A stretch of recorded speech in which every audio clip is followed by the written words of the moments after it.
Përshëndetje miq të Klan Kosovës, jemi bashkë këtu në emisionin e përditshëm informativ Info Magazin. Gjatë minuta në vazhdim do t'jeni në shoqërinë time dhe të mysafirëve që do t'jenë në këtë studio. Kalojmë njëherë me zhvillimet kryesore të ditës.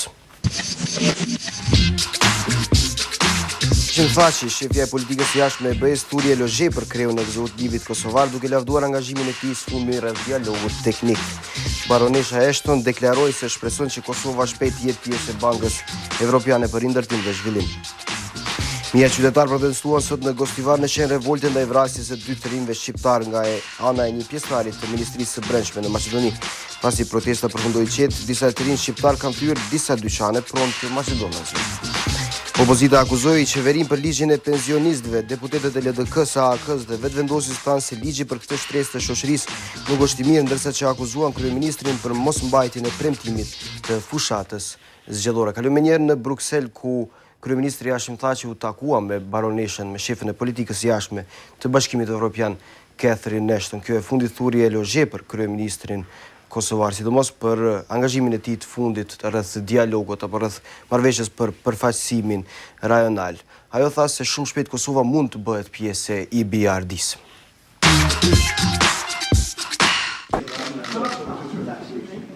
E priti 3 ditë pas Tadiçit dhe 6 ditë pas marrëveshjes historike Kosovë-Serbi për përfaqësimin rajonal të parës në forumet rajonale. Catherine Ashton nuk kursoi fjalët më të mira për kryeministrin e Kosovës, i cili sipas saj bëri shumë për akordin e 24 shkurtit, të cilin ajo e quajti historik. Më lejoni të filloj duke ju shfaqur mirënjohje juve kryeministër, sikur që bëra me presidentin Tadić më parë për vizionin dhe leadershipin tuaj. Unë e di sepse kam qenë e përfshirë në të gjitha detajet dhe ju e unë patëm shumë bisedime. Unë e di sa meritori ishte leadershipit dhe vizioni juaj për marrëveshjen, leadershipi për vendin tuaj, vizioni për të ardhmen e vendit tuaj. Ashton tha se marrëveshja e përfaqësimit rajonal nënkupton që Kosova vetë do të marrë pjesë, vetë do të vlasë dhe vetë do të nënshkruajë marrëveshje me më tepër se 35 forume rajonale. Në diskutimet e mia të sotme me kryeministrin Thaçi, unë potencova se BE-ja dëshiron ta shohë Kosovën duke ecur edhe më afër BE-s. Ne kemi një vit të ngjeshur para nesh në raportet tona BE-Kosovë. Studimi i fizibilitetit, dialogu i vizave, marrëveshjet tregtare, pjesëmarrja e Kosovës në programet e BE-s dhe shpresoj antarësimin në Bersh. Ajo tha se për këtë duhet punë e madhe dhe vazhdimi i bashkëpunimit, ose që tashmë është arritur pika kthesë. E Thaçi që falenderoi Ashtonin për punën e madhe që ka bërë në dialogun në Prishtinë-Beograd, premtoi se Kosova do të vazhdojë angazhimin e saj në këtë drejtim. I firmly believe that the steps we are doing are difficult. Unë besoj vendosmërisht se hapat që po i bëjmë janë të vështirë për shkak të së kaluarës, por këta hapa janë të rëndësishëm dhe vendimtar për perspektiven tonë të përbashkët evropiane. Republika e Kosovës është krenare që është shtet evropian dhe është e gatshme ta zërë vendin e saj në Bashkimin Evropian, NATO dhe Kombet e Bashkuara. Thaçi nuk la pa thënë se ardhmja e Kosovës dhe vendeve tjera të Ballkanit Perëndimor është në Bashkimin Evropian dhe në NATO.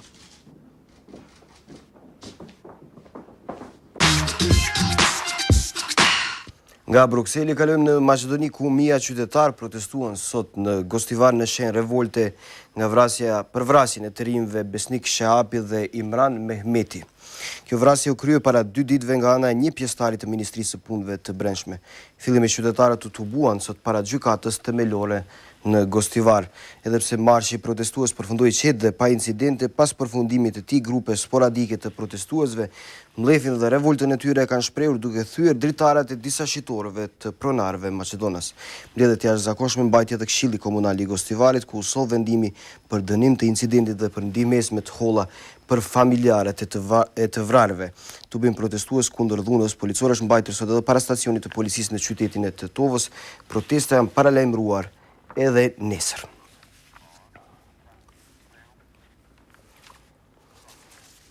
Atëherë jemi këtu në pjesën e studios ku i ftuar është zëvendës ministri i punëve të brendshme të Maqedonisë, zoti Xhelal Bajrami. Mirësejellje zoti Bajrami. Mirëse u gjej dhe faleminderit për ftesën.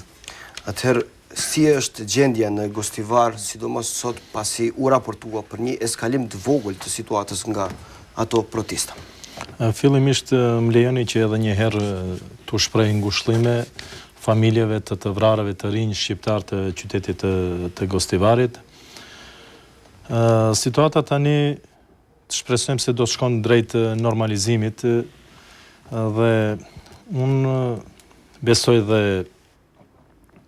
kërkojnë të ardhmen nga gjithë faktorët politik të Gostivarit, të Tetovës dhe gjithandej Maqedonisë, që gjithë të japin kontributin e tyre drejt normalizimit të situatës, sepse fundit parat jemi të zgjedhur nga populli atë e pret nga ne që të punojmë, të kontribuojmë drejt normalizimit të situatave, edhe kur në ndodhin situatat të këtilla, e jo të punojmë drejt tensionimit të situatave.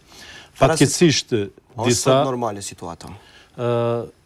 Është normale me atë që ka pasur proteste edhe në qytetin e Gostivarit, edhe në qytetin e Tetovës, ka pas një protestë vogël edhe nga një numër shumë i vogël i qytetarëve edhe në qytetin e Shkupit. Me atë që pas protestës të ashtu siç thatë edhe ju, me një korrigjim të vogël, një grup prej disa të rinjve kanë thyer disa dyqane të qytetarëve Gostivar, mirë po jo vetëm se të qytetarëve Maqedonës të Gostivarit, por në përgjithësi të gjithë qytetarëve. Domethënë nuk kanë bërë dallim. Ju e dini se në masat të mëdha ka edhe prej atyre të cilët keqpërdorin krejt atë protestë dhe bëjnë veprime të pakontrolluara. Kjo sot në ndodhi në Gostivar pas protestës. Shpresojmë nuk është e karakterit ndëretnik. Nuk është e karakterit ndëretnik gjithë kjo situatë. Nuk është faktën është përfaqur si e tillë. Nuk është ndodhit pas protestës, nuk do t'i quaja si ndodhit të karakterit ndëretnik, për faktin se dyqanet cilat janë thyer nga një grup të rinjësh, nuk janë thyer vetëm se dyqanet të pronarëve Maqedonas, po jo, e kam fjalën për gjithë incidentin që ndodhi, spari, vrasja e dy shqiptarëve të vinë. Nuk di sa jeni të njoftuar në mënyrë kronologjike me situatën. Është mirë që bëjmë një shpjegim, një elaborim që të kenë më të qartë edhe shikuesit tuaj. Gjithmonë kemi raportuar. Krejt kjo ka ndodhur si pasojë një zënke të jetë banale sipas meje, një zënk për një vend parking. Dhe pas një zënke verbale, tani më i dyshuari ka prevolën dhe godet dy të rinjët shqiptar. Dhe për çudi time dhe të shumicës qytetarëve shqiptar të Maqedonisë, po edhe në përgjithësi të qytetarëve të Maqedonisë, disa nga krerët politikë po e keqpërdorin krejt këtë rast për përfitime ditore politike, çka mendoj se nuk është në rregull. Nuk është në rregull pikë së pari, nuk është edhe njerëzore të përfitohen poena ditor politik në korrizë të tragjedisë që i ka ndodhur ndokujt. Megjithatë është një pjesë është mllef i madh, është dhimbje e madhe, dhimbje kam edhe unë, kuptojmë. Po, është një situatë shumë e rëndë ku një pjesëtar i Ministrisë Brendshme i nacionalitetit Maqedonas vret dy shqiptar. Edhe si mund të mos jepet karakterit ndëretnik këtij incidenti? Shifni, në momentin që i dyshuari ka kryer vrasjen, aktin kriminal, vrasjen e dy fishtë, i njëjti nuk ka qenë në vend të punës, i njëjti nuk ka qenë me uniformë policie. Po megjithatë polic ka qenë. Po megjithatë ka qenë polici, mirë po motivet nuk janë as politike, as policore, as ndëretnike. Motivet, unë thashtë në fillim, kanë qenë tejet banale, një zënkë tejet banale për një vend parking, ka ardhur deri tek më e keqja, vrasje e dy fishtë, dy të rinjëve shqiptar. Dhe në këtë rast, ne si Ministri e Punëve të Brendshme, unë vlerësoj se ndërmorëm atë që duhet ndërmarrë në kësa raste. Fillimisht u sigurua i dyshuari, dolëm në vend ngjarjes, zhvilluam procedurat hetimore, mblodhëm dëshmit ata cilët duheshti të mlidhen në vend të ngjarjes, dhe pas përfundimit të gjitha këtyre procedurave, ne ngritëm kallëzim penal ndaj të dyshuarit, edhe atë kallëzim penal ku i njëjti tani më dyshohet për vrasje të dy fisht me paramendim. Është një nga kategoritë më të rënda. Është tensionuar situata tashti, zoti Bajrami, marr parasysh se janë paralajmëruar protesta masovike edhe nesër, po them. Sot kishim mundësi të shohim edhe në për ato pamje në Gostivar se kishte, po themi, mia vetë si do ta përcjell këtë, po themi, Ministria e Brendshme. Është raportuar, të paktën është spekuluar se është mobilizuar tej mase Ministria e Brendshme. Ndoshta kjo do të sjell, ndoshta kjo është një po themi, një veprim i cili mund të tensionoj pak marrëdhëniet ndëretnike, edhe ashtu të brishta në Maqedoni? Unë vlerësoj se në këto situata gjithë duhet japim kontributin tonë drejt normalizimit të situatës dhe qetësimit të gjakrave tek disa njerëz, jo të veprojmë në të kundërtën. Ne po punojmë edhe si subjekt politik, edhe si pjesëtar të Ministrisë Punëve të Brendshme, gjithsesi si funksionar më të lartë të Ministrisë së Punëve të Brendshme, drejt normalizimit të situatës, drejt të kalimit të kësaj situate në cilën tani po ndodhemi, dhe do të kërkoja që edhe edhe tani përmes ekranit tuaj që edhe faktor tjerë politik të japin kontributin e tyre, e di se mund të japin kontributin e tyre drejt normalizimit të situatës. Është mirë të thuhet ajo se çfarë ka ndodhur.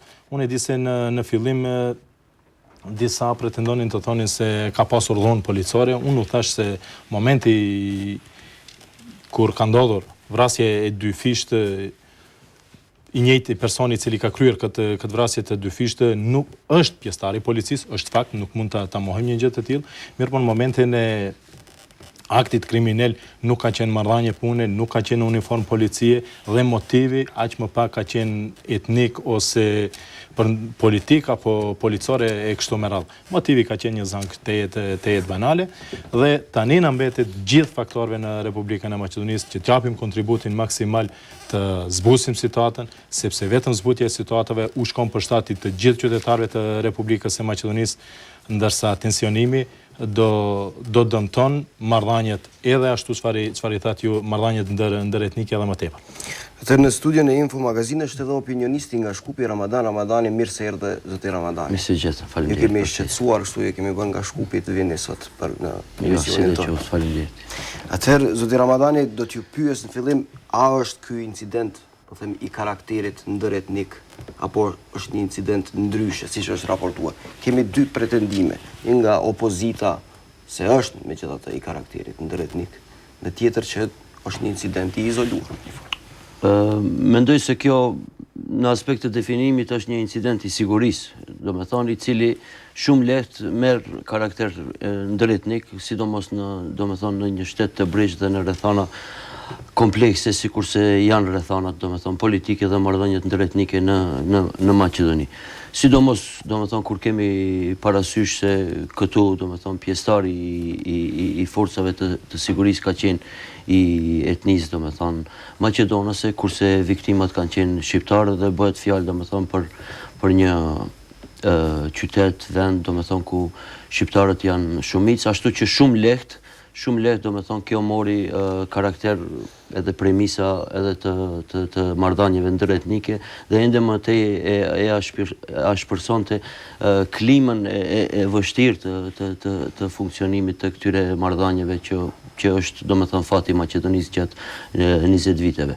Po unë mendoj se kësaj dukshëm i ka kontribu, do me thënë, edhe qasja amatere që e kanë bërë institucionet e shtetit ndaj këtij incidenti, i cili prapë do ta definojë si incident të sigurisë dhe sidomos, do me thonë, sjellja dhe vonesa, do me thonë. Një qasje amatore e Ministrisë Brendshme, zoti? Po, do me thonë, këtë rast, do me thonë, është qasje amatore e Ministrisë së Brendshme fillimisht dhe sidomos ajo që tani më në opinionin aty tek ne në Maqedoni tani më edhe u identifikua si problem edhe nga politikanët shqiptar, edhe sot, do me thonë, në protestat që ndodhen në Gostivar, në Shkup dhe në Tetove, ajo është, do me thonë, deklarata tendencioze e zëdhënësit të Ministrisë së Punëve të Brendshme, i cili me funksion, do me thonë, ka edhe funksion në Ministrinë dhe që i dha premis gjitha të e shtoi atë, do me thonë, ashpërsinë e këtij incidenti.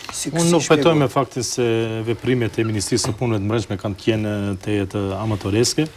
Nga fakti se ajo që është dashur, unë thash edhe më herët, vjen keq që nuk ishte zotri Ramadani për të ndëgjuar, ajo që është dashur ndërmerret nga ana e Ministrisë së Punëve të Brendshme momentin kur ka ndodhur akti kriminal nga ana e të dyshuarit kriminalit, Ministria e Punëve të Brendshme, gjithsesi sektori i punëve të brendshme në Gostivar ka ndërmarrë gjitha masat e duhura që duhet ndërmarrë në këto momente.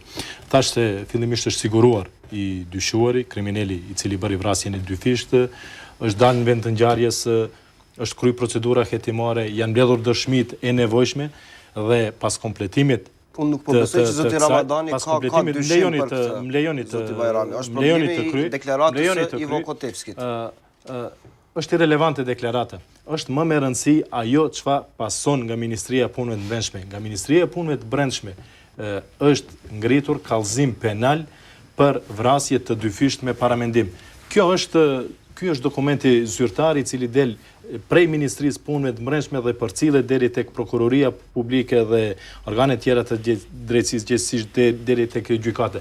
Kjo është relevante në punën institucionale. Se çfarë thon individ të institucionit, për mua nuk është me rëndësi sa është me rëndësi puna që bëhet aty.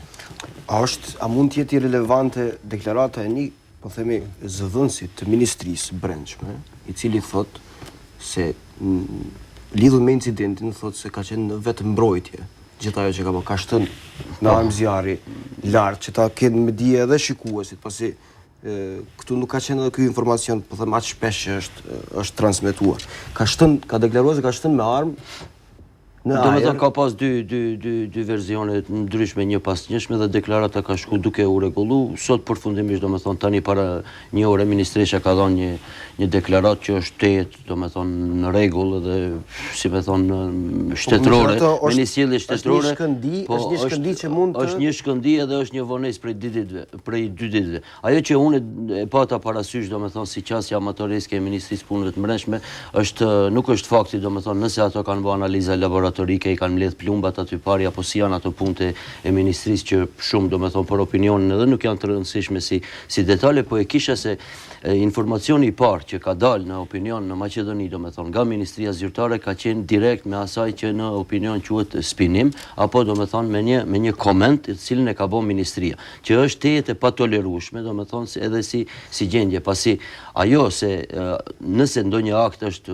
vetë mbrojtje apo s'është vetë mbrojtje apo është ku ta di çka, atë vlerëson gjyqi si instancë. Kjo është në çdo shtet normal edhe në Maqedoni. Dhe kjo pasi ka qenë deklarata e parë, domethënë, që ka dalë prej ministrisë dhe sidomos elementin dytë që e cek apo e thash pak si shpejt ndoshta edhe mbet pa u shënuar, është edhe puna e dytë se përfaqësuesit ton, domethënë përfshirë edhe zëvendës ministrin si instancën më të lartë që e kanë shqiptarët në atë ministri, ka pas një vonesë domethënë në deklarim, duke marrë parasysh rëndësinë edhe peshën e kësaj. Domethënë aty kanë humbë dy jeta njerëzish dhe kjo është një punë që një shtet i vogël, domethënë ne nuk jemi domethënë ndonjë shtet i madh që të flasim për viktima të mëdha, edhe pse një jetë njëri domethënë vlen në çdo shtet, po nga ana tjetër ne nuk jemi domethënë në gjendje të lufte që të jemi të mësuar me viktima,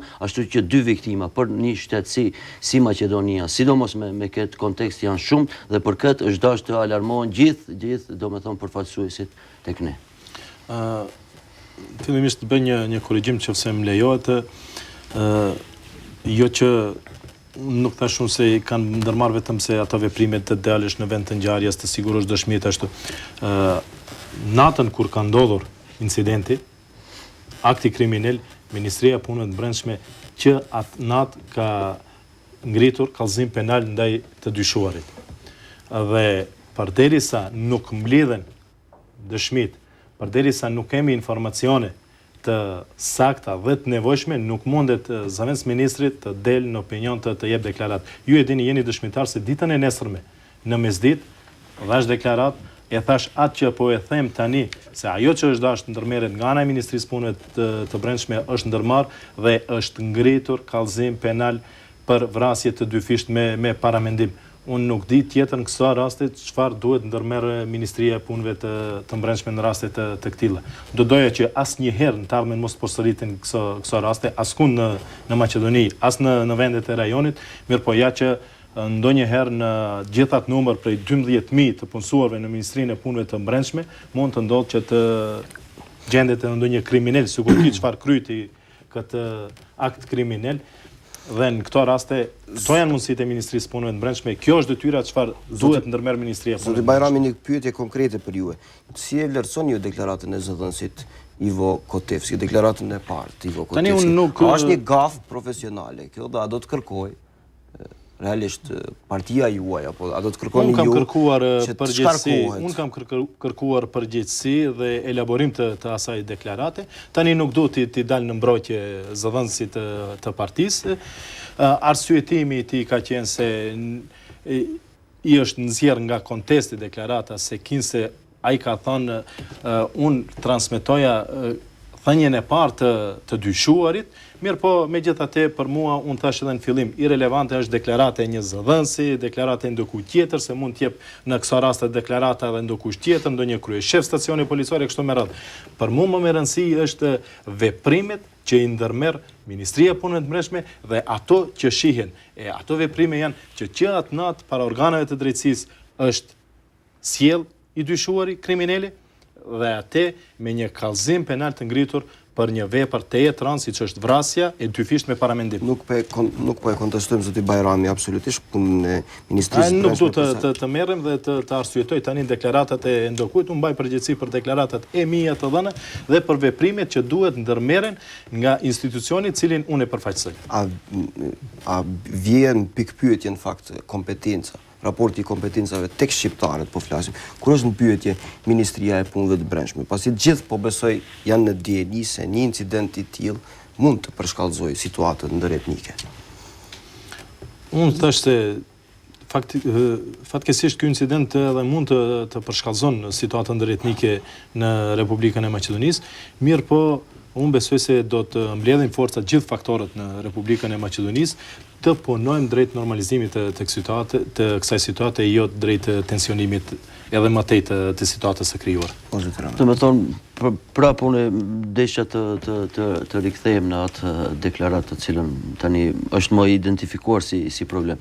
Problemi është se zotriu në fjalë që nuk është vetëm aty tek ne, ashtu është formulimi, nuk është vetëm zëdhënësi i Ministrisë Punëve të Brendshme, po është ndihmës ministër, ashtu si di çai bën ajo me kompetencat ligjore, po sigurisht se ka një dallim. Këtë punë, domethënë, këtë punë të deklarimit direkt me ballancim të efekteve apo me kazim të opinionit e ka bërë edhe një herë më parë, domethënë në kohën kur janë kry zgjedhjet parlamentare dhe aty në Shkup ka ndodhur një incident shumë i rëndë, po ashtu, domethënë është vrarë një djalë i ri, Martin Neshkovski, i cili ka qenë prej Kombësisë Maqedonase dhe ky i njëjti zëdhënës, domethënë, edhe tani më ai i njëjti është identifikuar në opinion.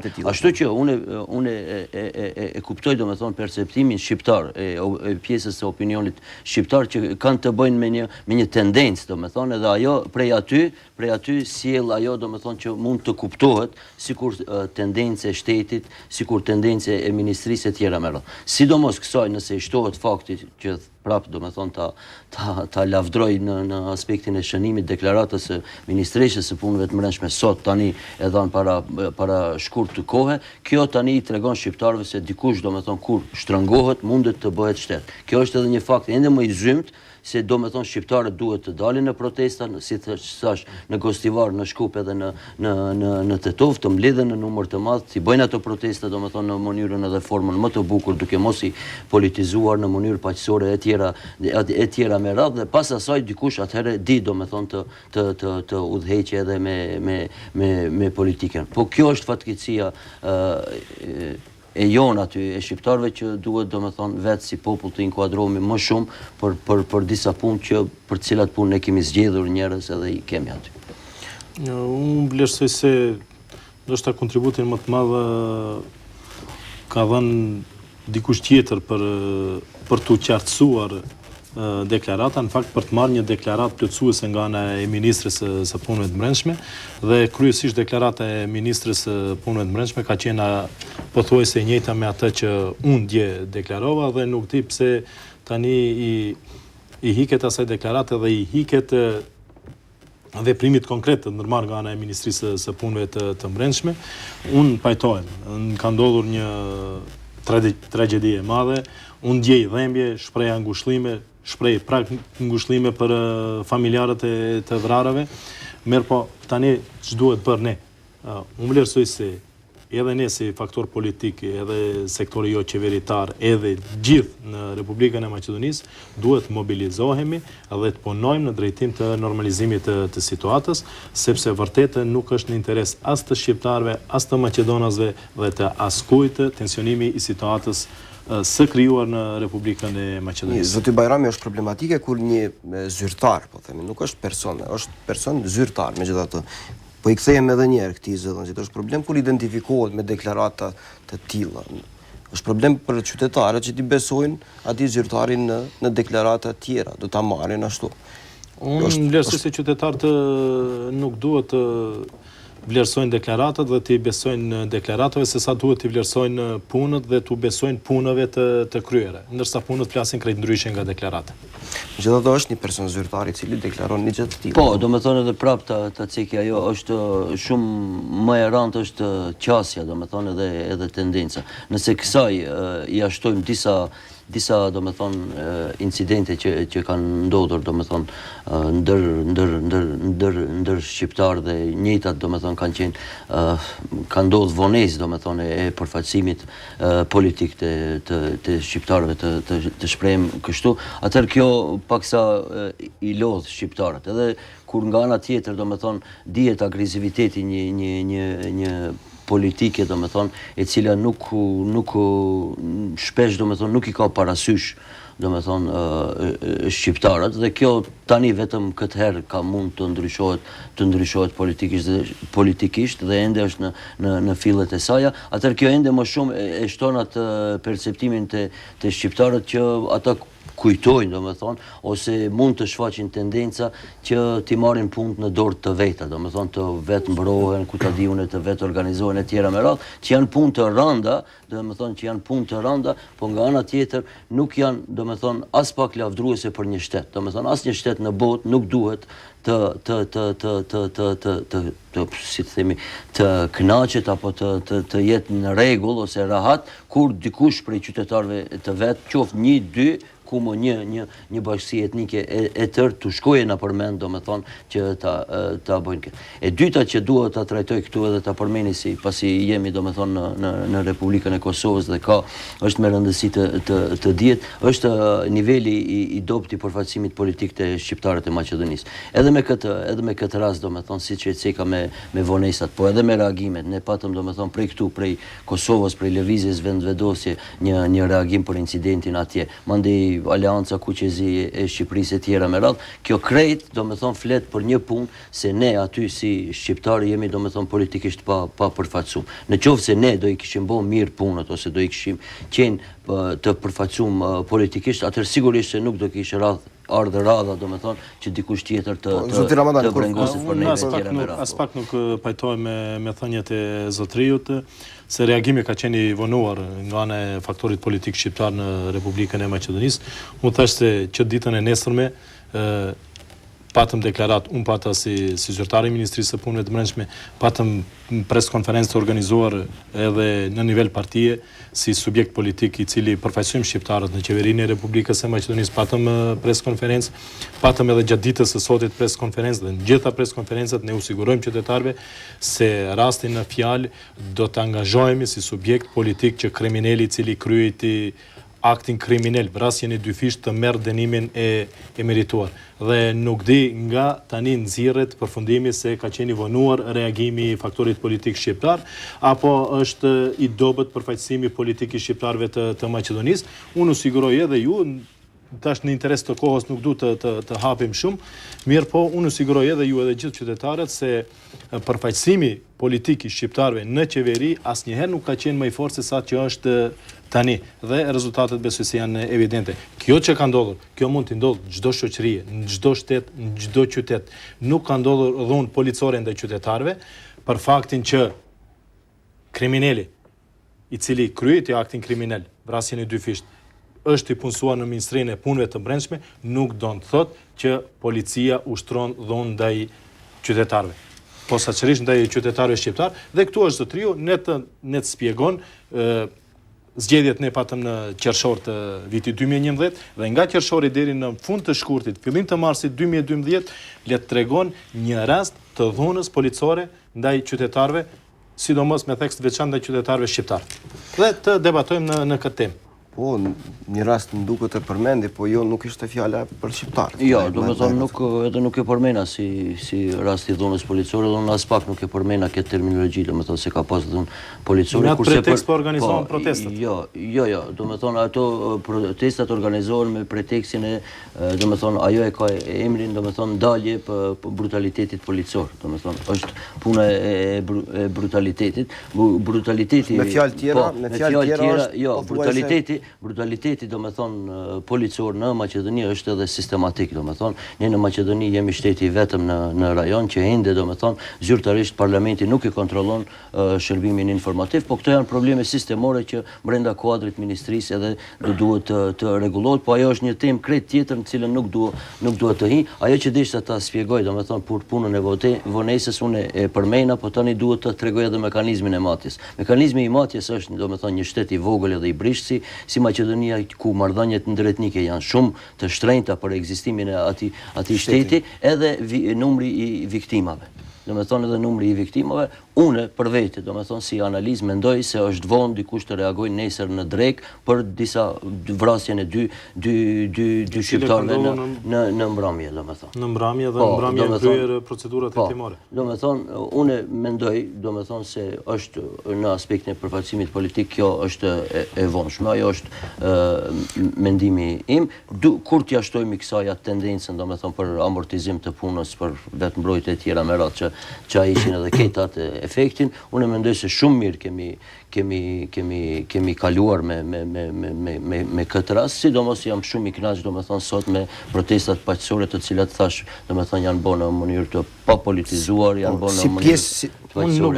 Unë nuk du, fillimisht thash është tepër jo njerëzore, përfitimi i pojneve politik ditore, si kurse disa, unë nuk du që të binë në rangon e tyre dhe tani të përfitoj politikisht nga tragedia e cila ndodhi, mirë po ju, zotri Ramadan, edhe opinioni gjere din se si është reagimi tani dhe si bëhet reagimi tani në krahasim me si ka qenë në të kaluarën, kur ka pasur raste edhe më të rënda se kjo. Po, do me thonë, po opinioni nuk e mat me të kaluarën, opinioni e mat me idealin. Gjithmonë kjo është kështu edhe kjo si qasje duhet të ndryshohet. Dhe ne po punojmë për të ndryshuar në të mirë të qytetarëve shqiptar. Pyetja krejt e fundit është cili ka qenë reagimi i spektrit politik shqiptar lidhur me këtë, po themi, me këtë incident. A është frydzuar për pojna politik si që pretendon zoti Bajrami, apo ka qenë i matur? Jo, unë mendoj që ka qenë... Kush është në krye të organizimit protestave? Ka qenë relativisht i matur në krye të organizimit të protestave.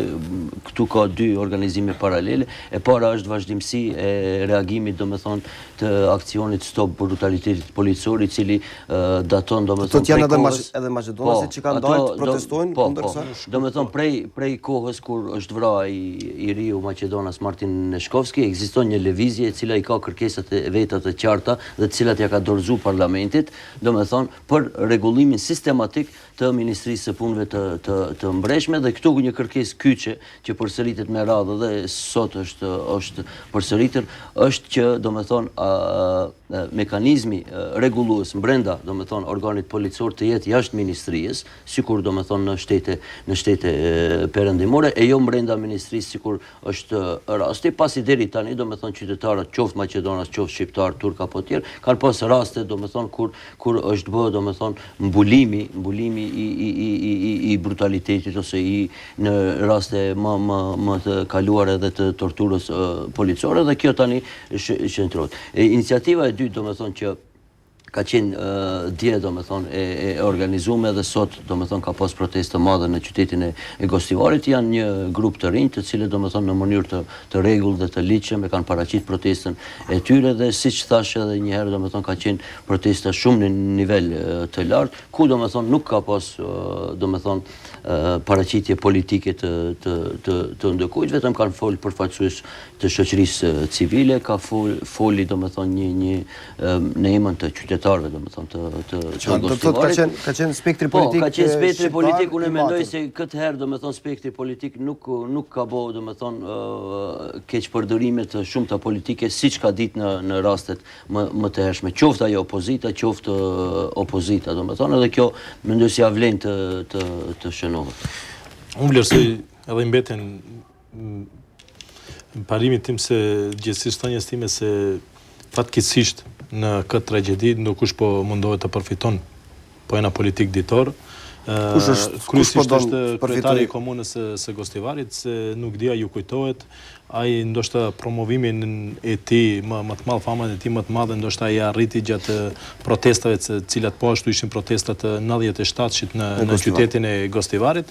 Tani vlerësoj se ka të qartë rejtingun e tij politik se si sillet në Republikën e Maqedonisë, kryesisht në qytetin e tij të Gostivarit, dhe tani po mundohet përmes organizatave jo qeveritare, sektorit civil, mirë po kur ua them me plot përgjegjësi se ndokush duhet të nxjerrë nxënësit e shkollave të mesme nga shkollat për të protestuar. Ndokush duhet jep urdhër deri tek drejtorët e atyre shkollave. Dihet mirë se kush i emëron ata drejtora, kush ka kontroll absolut ndaj atyre drejtorëve të shkollave të mesme. Po, s'po besoj që nuk arsyetoni protestën, megjithatë se është një rast goxha i rëndë, zoti.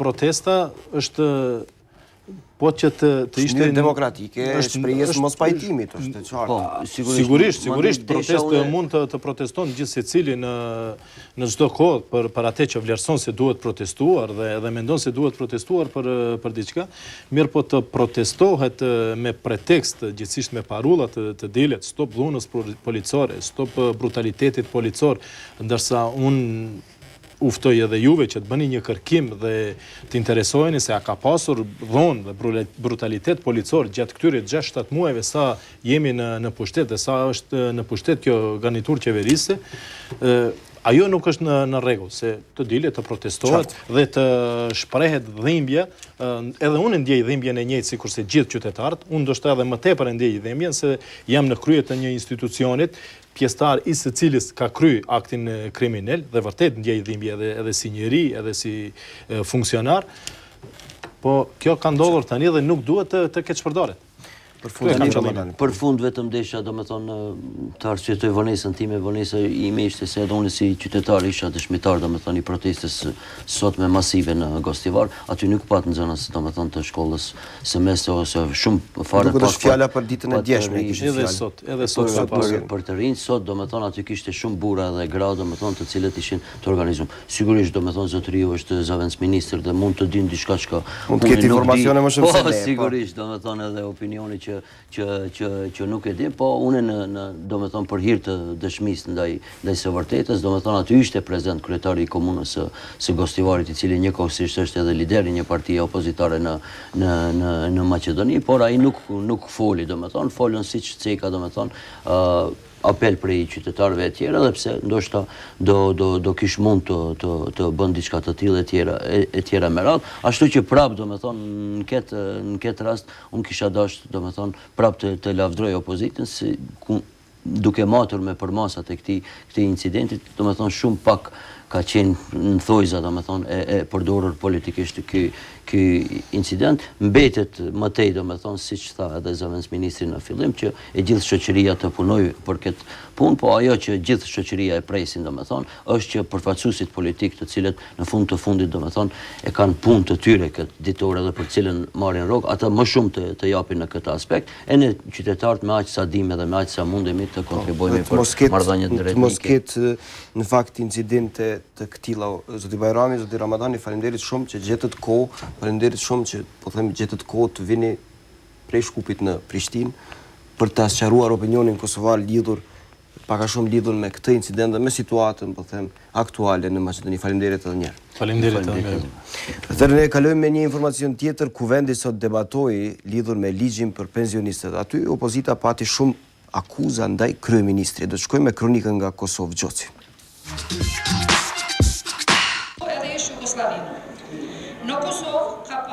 Zhvilluan debat të nxehtë për pensionistët dhe invalidët e punës. E ky mohabet erdhi pas kërkesës së këtyre të fundit, që kuvendi të flas për këtë punë.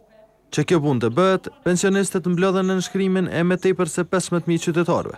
Deputetët kërkuan që qeveria e Kosovës të hartojë ligjin për këto kategorie të mos i zvarit më. Opozita kritikoi kryeministrin Hashim Thaçi për premtimet që i dha për këtë kategori dhe nuk i përmbushi ato. Ju e sollët një ligj i cili s'kishte asgjë brenda tij, ishte bosh pra fare, për atë arsye dhe ne e kundërshtuam si Lidhje Demokratike e Kosovës, sepse ligji asnjë kërkesë të pensionistëve nuk e plotësonte. Pra nuk kishte substancë fare në të, ishte vetëm mashtrim optik, apo më mirë themi disa rregulla të cilat ishin shkruar në formë të amendamenteve. Ministri i Punës dhe Mirëqenies Sociale Nenad Drashić kërkoi që të mos bëhet fushat politike me problemet e kësaj kategorie. Është e pandarshme që politikanët të bëjnë politikë populiste dhe të këshpërdoren interesat e pensionistëve. Paradoksi më i madh në politikë është që dikush thirrët në emrin e pensionistëve, gjoja se punon për ta, por unë po ju them se ju po punoni kundër tyre. Për këtë mori replikë nga Hajzeraj. E tash tregoni se cila është politikë populiste. Na që po i japim argumentet, faktet dhe alternativat se si duhet zgjidhet problemi i pensionistëve, apo ju që thoni duhet ta zgjedhim çështjen e pensionistëve me një ligj bosh. Deputeti i PDK-s Shaib Muja provoi ta qetësoj muhabetin. Nëse dojmë ne që në emër të kësaj situatës së pensionistëve të fitojmë, atëherë secili duhet mendoj që nesër kur të vinë në qeverisje apo i përgatit vetit probleme apo po zgjedh probleme. Edhe për të, deputetja e LDK-s pati përgjigje. Ju e dini shumë mirë që çështjet zgjidhen me ligje, Parlamenti i Kosovës është për të hartuar ligje dhe miratu ligje, jo për të bërë komisione për çështje që s'ka nevojë. Kritikat e ashpra pati edhe nga vetëvendosja e AAK-ja. Qeveria vazhdimisht na flet neve qytetarëve dhe deputetëve për obligimet e Kosovës së pavarur ndaj miqve ndërkombëtar, por asnjëherë nuk ja përmend as miqve ndërkombëtar dhe as Serbisë borxhin që ajo na ka, plaçkitën që kjo e fundit na e ka bërë. Në vend se qeveria e Kosovës, në bisedime teknike, të shkoj për pensionet e grabitura në Kosovë, të shkoj në kursimet e qytetarëve të cilat janë grabit, kjo ka ndodhur botërisht, shkojnë bëjnë bisedime për ta nënvlerësuar nivelin institucional të Kosovës. Të dy përmenden memorandumin e nënshkruar midis Hashim Thaqit dhe pensionistëve gjatë fushatës zgjedhore të vitit 2010, i cili nuk u përmbush asnjëherë. E kryetari Jakub Krasniqi që u shfaq i nervozuar rreth temës, pati një muhabet për të gjithë. Këtu mi thot drejten për pensionin veç vetëvendosja kanë drejt me fol, ju tjerë gati s'keni as drejt me fol, se tonë keni kaluan për qeverisje. Edhe keni qeverisë keq tonë kohën, i lëm ato çështje. Debati për këtë çështje po vazhdon ende. Po me deklaratën goxha interesante të kryetarit të Kuvendit të Kosovës, Agjencia kundër korrupsionit ka ngritur padi kundër Lorik Bajramit, Artan Demhasajt, përfaqësues të organizatës jo qeveritare Çohu dhe besnik boletinit nga qendra e Kosovës për gazetari hulumtuese. Në një komunikat të agjencisë që udhëhiqet nga Hasan Pretini, thuhet se ata kanë përhapur një mori të pavërtetash dhe insinuatash me qëllim të dëmtimit të imazhit dhe autoritetit të këtij institucioni dhe drejtorit të saj. Mënyra se si të pandehurit e kanë akuzuar agjencinë dhe drejtorin e saj sipas natyrës së tyre dhe rrethanave në të cilat janë publikuar, kanë dëmtuar rënd autoritetin e personit dhe reputacionin e institucionit të cilët janë adresuar. Publikimi i këtyre të dhënave të rrejshme me karakter fyes është bërë me dashje pasi që të pandehurit kanë qenë të vetëdijshëm se atë po e përhapin apo nxjerrin opinion.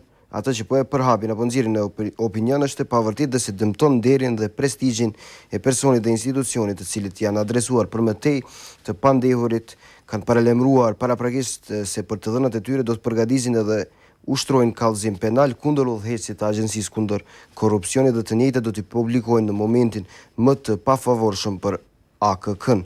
Kështu që akuzat me fyrje dhe shpifje u bën vetëm një ditë pas konstituimit të Këshillit Kombëtar kundër korrupsionit nga presidentja e vendit, thuhet më tej në këtë komunikat. Kjo është gjithçka e përgatitur për edicionin e sotëm të Info Magazinit. Le të takim nesër këtu në Klan Kosova në terminin tonë të zakonshëm, ndërsa ju tash qëndroni më tutje me programin e Klan Kosovës aty ku ju pret ora e pasdites. Mirëmbëjtje dhe natën e mirë.